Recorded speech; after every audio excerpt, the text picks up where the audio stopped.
Michelle is the VP and GM of Customer Development with Kimberly-Clark. She manages the $2 billion Costco global business based in the Seattle, Washington area. And Michelle's career spans more than 30 years in consumer products, working for some of the world's most respected companies, including Procter & Gamble, Berkshire Hathaway, Duracell, and Kimberly-Clark. While at Procter & Gamble, she was awarded the title of William Procter Sales Master, a Lifetime Achievement Award for Sales Mastery.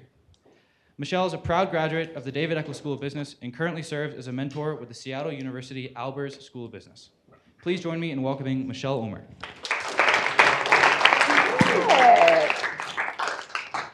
Thanks, George. Hey, guys. Second time I've been through this presentation, but love the questions, the energy, last workshop for me, but really glad to be back at the Eccles School of Business. I'm a graduate. Just love being back, and you guys will see the career that the David Eccles School of Business enabled me to have. So, but before I go into the workshop, I wanted to start out, because we're gonna talk about big retail here. This is the biggest retailers in the world. And so just to kind of kick us off with a little icebreaker, I want to give, well, I'm from Seattle, and I love my Starbucks coffee, and so I'm gonna give a gift card to whoever can name the top 3 retailers in rank order according to US net sales. These are US-based retailers, top 3 in rank order. Do they have to be virtual or like brick and mortar? Any retail sales. Amazon,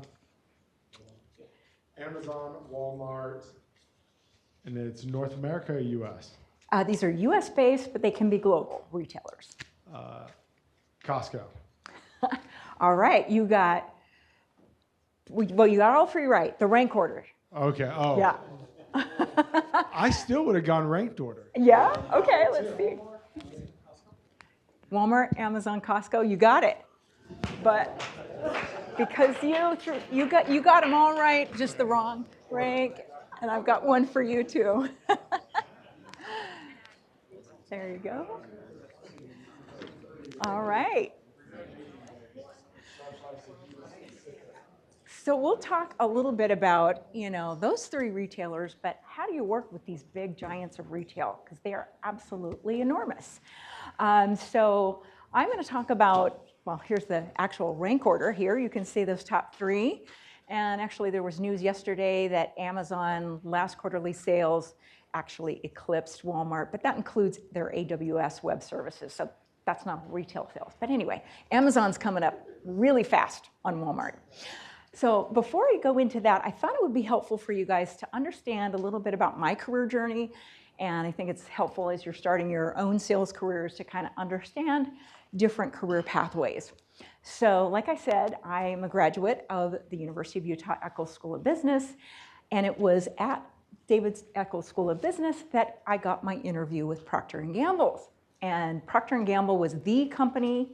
I had my sights set on Procter & Gamble from the time I was a freshman at school, and I did everything to shape my resume, my school resume, to be the ideal candidate for Procter & Gamble, and it worked. So I started my career with Procter & Gamble.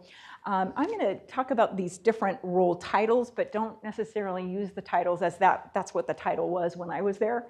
I've kind of generic titled to translate well within pretty much any company. Any CPG company has a similar hierarchy, okay?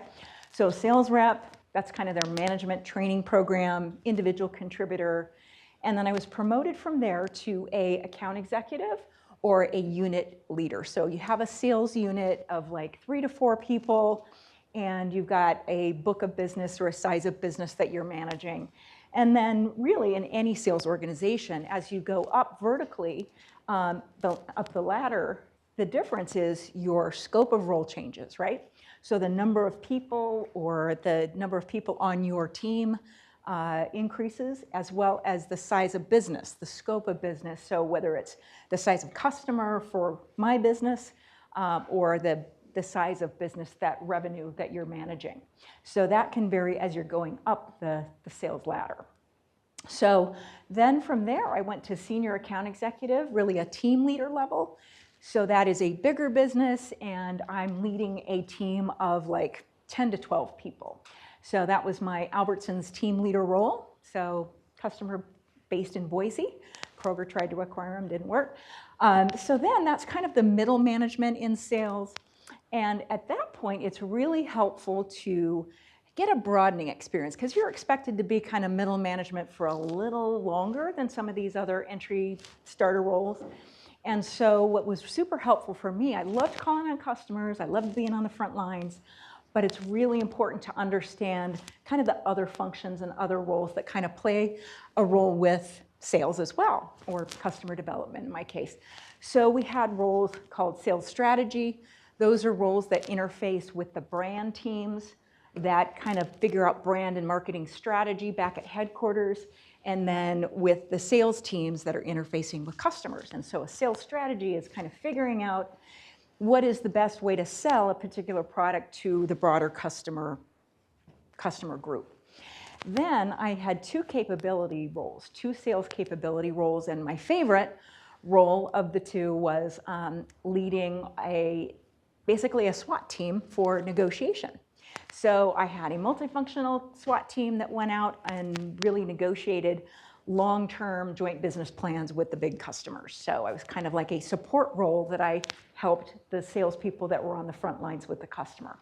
So that was a great role, but figured out that I really love to be on the front line. I love just calling on customers and developing customer relationships. So that's when I did a director, or really another team leader, but just with a bigger business, for managing the Duracell brand or the Duracell business at the #1 battery retailer, which is Costco Global. And so that role was managing a global contract, not just US business, but a global business. And it was a big multi-year, billion-dollar contract business, right? So that was a great role. It was still within Procter & Gamble, but then P&G sold the Duracell brand. And because it was 100% of my business, I had to go with the acquiring company, which was Berkshire Hathaway. And so under Berkshire Hathaway, they had to basically form an independent company that was Duracell, rather than being under the P&G set of brands. And so that was a great role because it was I managed a P&L. It was a true general manager role, in addition to being kind of the chief sales for Duracell, the Costco Global account. And then from there, like we said, bigger business, bigger team.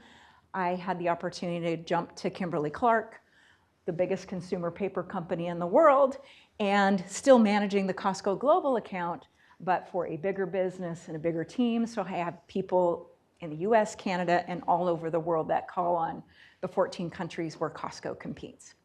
So that's my career. Let's talk about my customers. So we're talking about the world of big retail. And so these customers here are customers that I have directly had responsibility for negotiating, building business plans, or I'm the chief sales officer of that customer team. So right now I'm the head of sales basically for the Costco Global business for Kimberly-Clark. And really in the world of CPG, our top 3 customers, so the top 3 retailers that we talked about, those 3 retailers for Kimberly-Clark do 40% of our business. So you think about all the retailers that sell Huggies diapers and Kleenex and Cottonelle bath tissue, lots of retailers. Just those 3 retailers do 40% of our sales. So these are massive, massive customers. So these big CPG, consumer product group, manufacturers like Procter & Gamble and Kimberly-Clark, Unilever, they primarily sell their products through the big retailers, right? And these retailers are so big and important to those businesses that these companies have multifunctional sales teams built around that are dedicated to that one customer. So I only have one customer, but I have a multifunctional sales team around driving and building that Costco relationship and that Costco business. So that's why I want to make a distinction between sales and customer development. Now, they very much do some of the same things. So sales, you're generating revenue, you're closing deals, you're, disseminating product information, you're, head of consumer satisfaction, you handle objections, you negotiate the terms of the deal. But customer development, now you do everything that sales does. But customer development, the objective is really to build, develop, and maintain a long-term relationship with the customer and the key stakeholders. And it's an ongoing process. It's an ongoing relationship. You're not just closing a deal and moving on to the next deal or the next customer. It's that ongoing relationship that you have. And then it requires from the company a constant investment in resources. So my resources are my multifunctional sales team, customer development team, and these people are dedicated to Costco. And so it's that ongoing investment that Kimberly-Clark makes in that sales team against that Costco business. So the focus is on partnership versus maybe more transactional if you're just doing a pure sales role.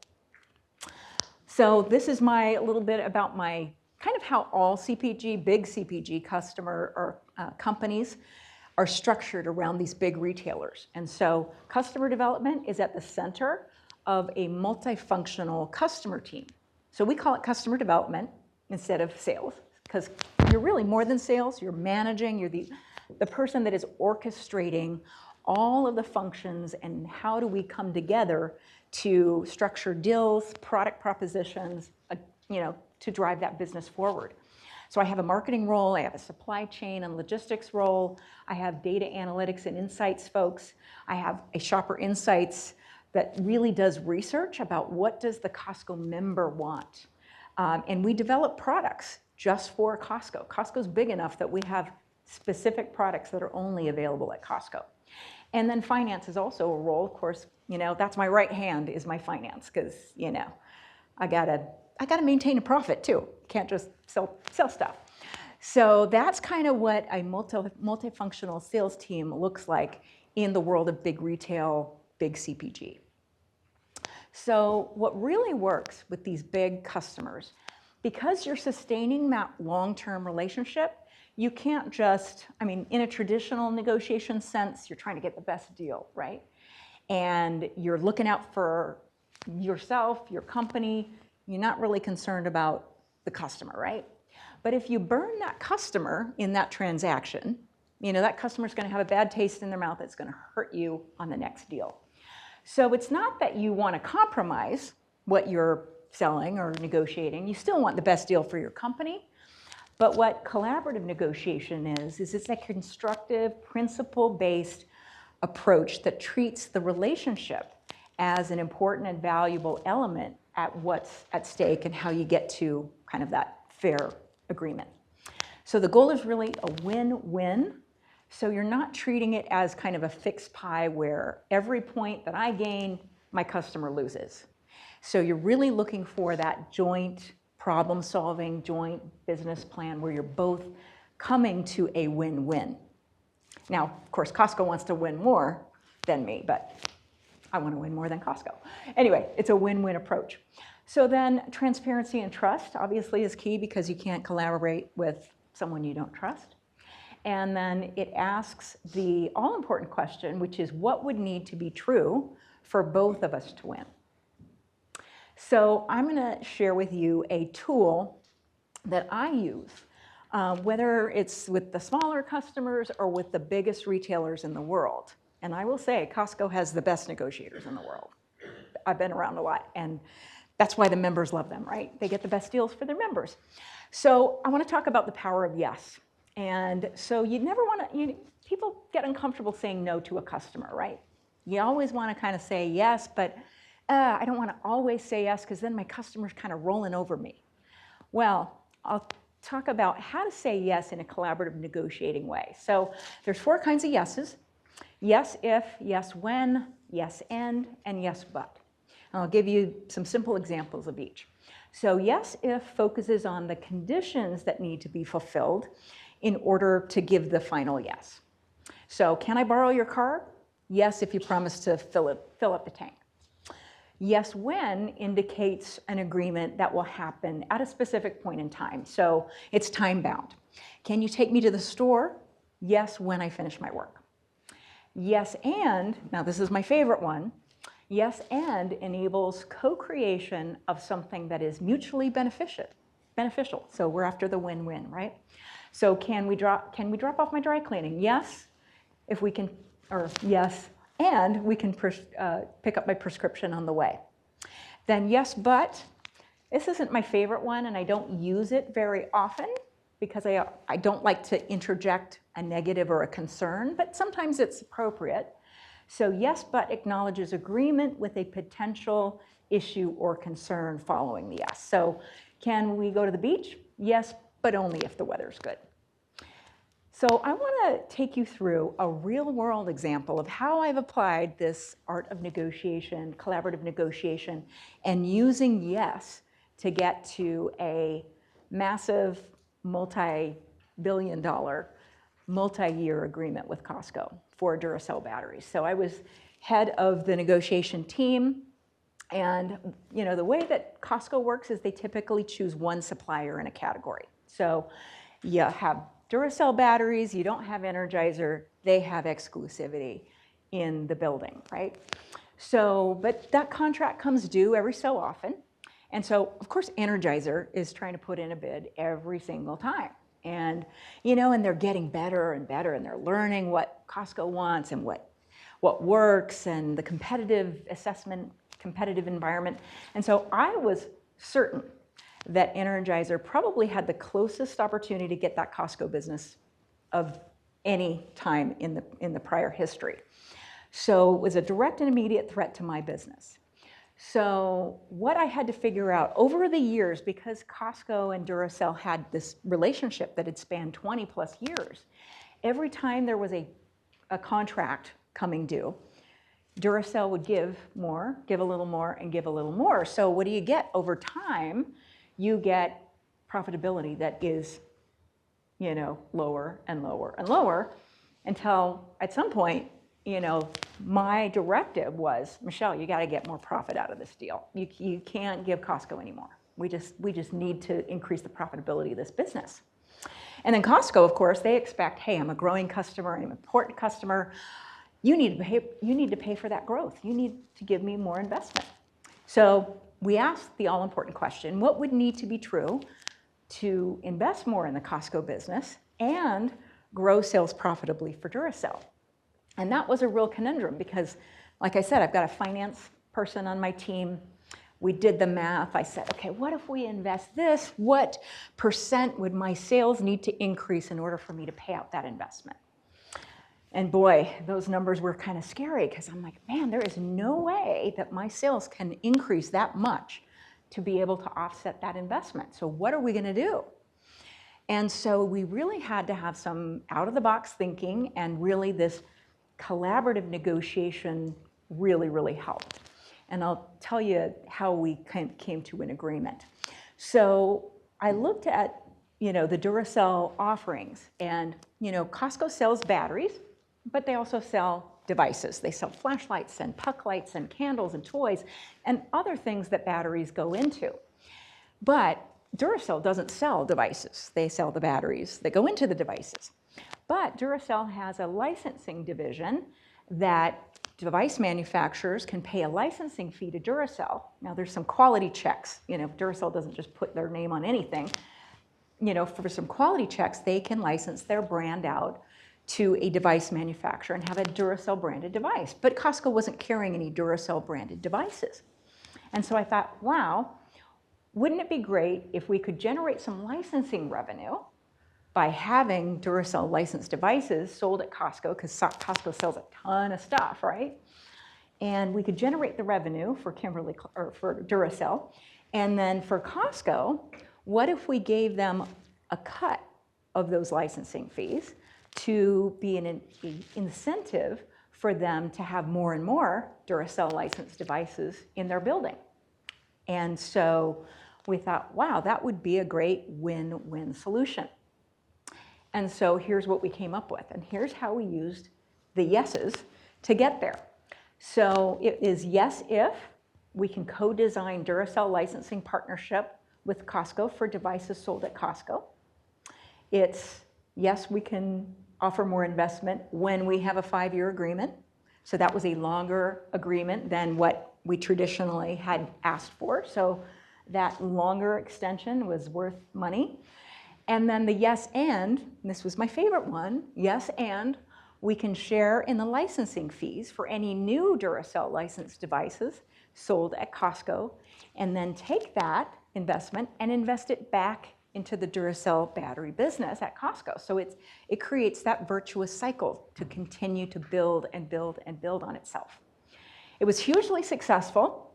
Now, it's been a while since I've been on the Duracell business for Costco, so I don't know if it's still in place, but it was a hugely successful negotiation with a true win-win outcome. And I'll show you. So here was the device, the no-name brand device. Now, these are typically from China. That's where all, most of the devices are made.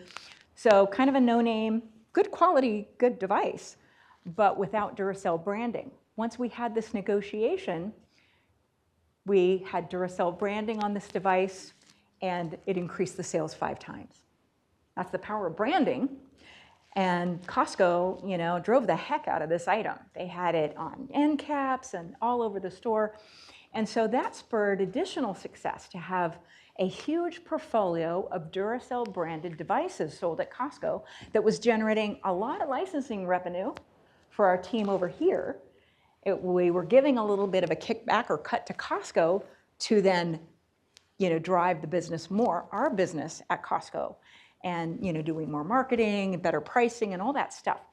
So that was the success of that outcome, which was really a true collaborative negotiation. And it was using those yes if, yes when, and yes and. So, and you can use this method, by the way, for any negotiation, whether it's big retail. It works on big retail, but it also works on small customers of really any industry, any type. And it also works on spouses and kids and those things too. So anyway, that is the lesson, and I will open it up to questions.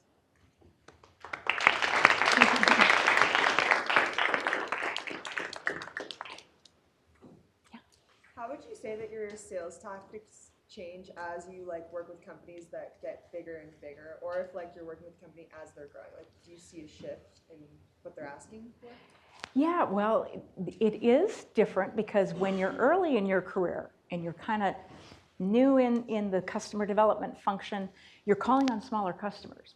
And these customers don't have the size to invest a multifunctional sales team. So guess what? You're the multifunctional sales team. So you have to educate yourself and know enough finance, enough about analytics and data, and enough about supply chain. And that's what good training does, is it kind of equips you with that good multifunctional knowledge.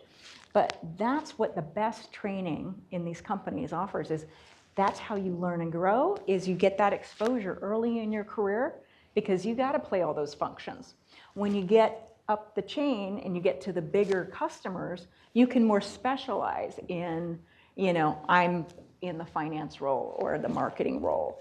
And customer development, that's why I chose customer development, why I love it so much, is I get that interaction with all the various functions. I'm not just in my sales function, I am the orchestrator of my own symphony with multifunctional players. So yeah, so that's the change. But the tactics, the methods are the same. I can name the 5-step persuasive selling method that I use today that I used when I was brand new in my career at Procter & Gamble. So, yep. Yeah, so you talked about Costco having some of the best negotiators to secure some of the lowest prices. What is the best example that you've seen of that with your experience with Costco? Oh gosh, I think what Costco does really well, and it's part of their business model, is they don't have to carry any product, right? With the grocery store, you gotta carry milk, you gotta carry eggs, you gotta carry diapers. Costco really doesn't have to sell anything. They're coming in and out of categories all the time. And so if a category doesn't work for them, and I'll name, books for one, Costco very rarely sells books anymore because, they can use that space for selling more of some other category that's going to generate more sales. So they're constantly doing this evaluation. So some of the best negotiators at Costco really focus on those categories where there is only one supplier, like batteries, right? And you have a lot of pressure being that sole supplier, and Costco has the leverage, right? Because you have so much of your business tied up with 100% share. At Walmart, you know, Duracell is competing with Energizer and Rayovac and Walmart's own brand. At Costco, you're the big dog. You have 100% share. And so Costco leverages the negotiating strength that they have over that vendor to just get better prices and more investment out of their vendors. So it's super, super tough to negotiate with Costco, especially if you're a sole supplier. Yep. So I was like kind of thinking about how you were saying you're at that spot where you're getting a lower and lower profit. How can you kind of maintain that deal to not like risk maybe like some other companies like Energizer coming in? Mm-hmm. I'm wondering what best facilitates like that spark for idea and creation when you want to create a more profitable deal for the company overall. Mm-hmm. So a great exercise that I would recommend going into any negotiation is to list all of the customer's value drivers. And the value drivers are what brings value to them. It's not just lowest price, marketing money, or whatever. It can be the intangibles too, right? Intangibles like you have a low-risk supply chain. You're not sourcing materials from China, so I can depend on your product more. So kind of listing through all of the value drivers of the customer and use that as your basis for idea generation. Also do a little bit of homework, because what the customer tells you is a value driver sometimes isn't a real value driver. Sometimes they will intentionally throw what I call garbage on the lawn in a negotiation just to see how you react. So it's really, really important to be able to tease that out. Now you'll get that with some experience, but I will say the basic skill is just listing the value drivers, making sure you're uncovering all of them that you possibly can.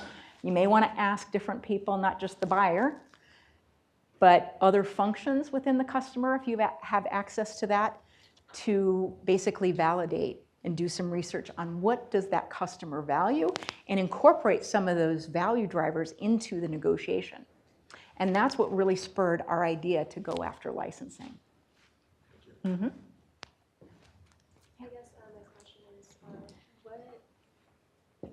collaborating is probably one of the most important, and just having that relationship. Like, is there any time, like at any point, where collaboration wasn't just like good at all? Oh yes, yes. Yes, she said. Is Go there ahead. any point in time where collaboration with your customer or whoever wasn't just good at all? Yeah. And how did you overcome that? Right. Is there a point where collaboration isn't good or it has to be shut down? Yeah. And I would say yes. There's been many points where we've had to just shut down the collaboration, or the collaboration gets shut down mostly by the customer. And you just have to default into a more competitive approach, which is more, and I don't like that, but sometimes you got to do it, which is, hey, it's dog eat dog. It's either you or me, and one of us is going to come out the winner, right? But typically in big retail, as you're sustaining these long-term relationships, that doesn't really occur too often. But usually it's a relationship issue if it does. It's usually the buyer doesn't trust you, doesn't like you, for good or bad reasons. That is usually what shuts it down. Question here? Yeah, final question. Okay, last. I was just wondering, with customer development, how do you go about on a day-to-day basis to continue that relationship? Because I can't imagine you're emailing back and forth every single day. Yeah. How does that work? Yeah, well, we have a regular cadence of meetings because Kimberly-Clark is a big enough piece of business for them that we have enough to talk about on a regular basis. Ongoing deals, launching new products, supply chain issues, all that. So it kind of organically, it evolves and it's just there. There is access that we have at all levels of the organization. So I have regular contact with the CEO of Costco, Brian Bacchus. all the way down to like a inventory control specialist. So we're really penetrating all levels of Costco. And so that's how we get this, like I said, it's an ongoing building, developing a relationship with not only the buyer, seller, but all levels and functions in the organization. Perfect. Great. Well, thank you so much to Michelle for this great breakout session. Let's hear it for Michelle.